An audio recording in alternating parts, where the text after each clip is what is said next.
Hey everybody, Alan Sanders here, and today we're talking about something that's never fun to really talk about, sometimes awkward, and that is asking money for gigs. And I wanted to share my experience. And when I first started out taking music seriously, my goal was to play in front of as many people as possible. And that's what we in the industry call playing for exposure. I was willing to take any gig that I got for gas money. And I wasn't that great. Nobody knew who I was. They still don't really know who I am, so it was okay at the time. And those were great times. Like, even though the gigs kind of sucked, I had fun. I learned a lot about music, about travel, about business, about just a whole slew of things while we were out there doing stuff and just grinding away. But at some point, I said, what I'm offering is actually worth something more than what I'm charging. So, I've learned a few things along the way. My skill at this point is greater that I don't have to accept all the gigs that are coming my way. So initially, I was just playing for gas money, but now I could play for gas money plus $200 is what I started charging. So as we kept playing, as we kept gigging, I started getting more calls and getting asked to play just a whole bunch of different places. So I started asking for more money. Started asking for gas money plus $100 per musician. And I got stuck there for a while. And I know to a lot of people the golden rule is like $100 per musician. But I think if you have a great product, if you have great skill, and you can deliver, that you can charge more and you can step up to what I call set rates. So it's just a flat set rate that people either pay it or they don't.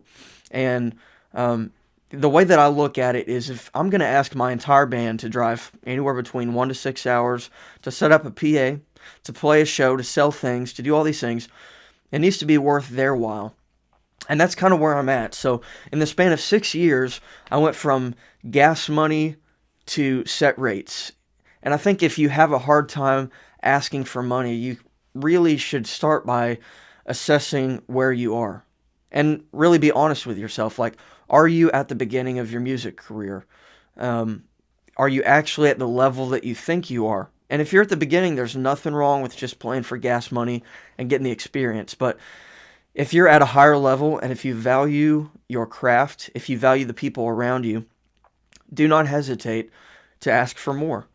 And, the other reason that I really wanted to make this video is because me personally, I've been taken advantage of just way too many times, and I know that there are other people out there just like me. And so the final thing I want to do is just share a story with you that actually happened to me most recently, where I fell into the infamous trap of playing for exposure. And it was something else, I got to tell you. But I was contacted by a festival owner who said, I have this festival I'm putting on. I think it'll be great exposure for you. There's going to be some producers, some record labels, some production companies. I just want you to come and play a 30-minute set and show everybody what you got. So we did. We showed up to the gig. It had been raining all day. Took us 2.5 hours to get to the venue. And it was in a pasture, which is not uncommon for most bluegrass gigs. They're in pastures. They're out in the middle of nowhere. And so in this pasture was a road to the actual campgrounds with the stage and all that good stuff. So we get into the campground and we're driving down the road and it's just mud everywhere. And sure enough, we slide off the road, we get stuck, and we have to ask someone to get us out. So the festival owner comes and gets us out. And after we get out, he says, "Hey, here's a chain. I need you to help get other people out." And here's the thing. I'm not afraid of hard work or getting dirty. But if I'm your guest, you don't ask your guest to work on your logistical problems that you haven't worked out before. It's just a good rule of thumb, I think. So we ended up pulling another person out. And by this point, we were just covered in mud. I was fine with helping the people out. I'm totally fine with that, but I did not want to play covered in mud, but that's what happened.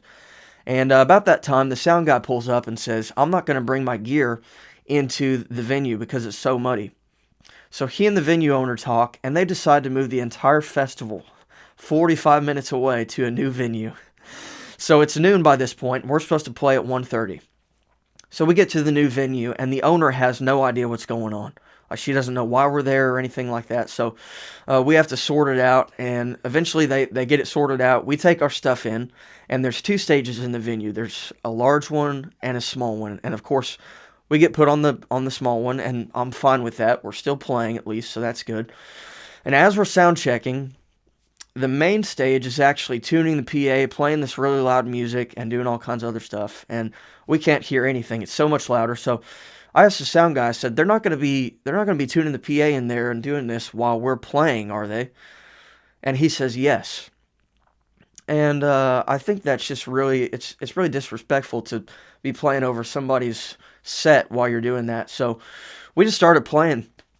No introduction or anything, and we get 3 or 4 songs into the set. People start coming in, and by that point, it was kind of clear that it was more of a party than a networking event. And we're 4 songs in, and they say, "Well, that's all the time that you have." They literally cut us off, wouldn't let us play the full 30-minute set. So after the set, we just packed up our stuff and we left. So let's recap that whole event right there. In total, we drove 6 hours. We got super muddy. No free food or drink. We played a 12-minute set without any connections, all for free.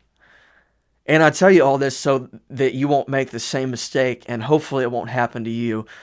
So no matter what the promise is, no matter who's there, no matter what connections they say it could bring, do not fall for that exposure trap. Do not degrade your craft. Don't do it for free. Ask for the money. Value your craft. Keep making good music. So hopefully you guys got something out of this today. Make sure to like and subscribe for more videos like this. Hope to see you soon.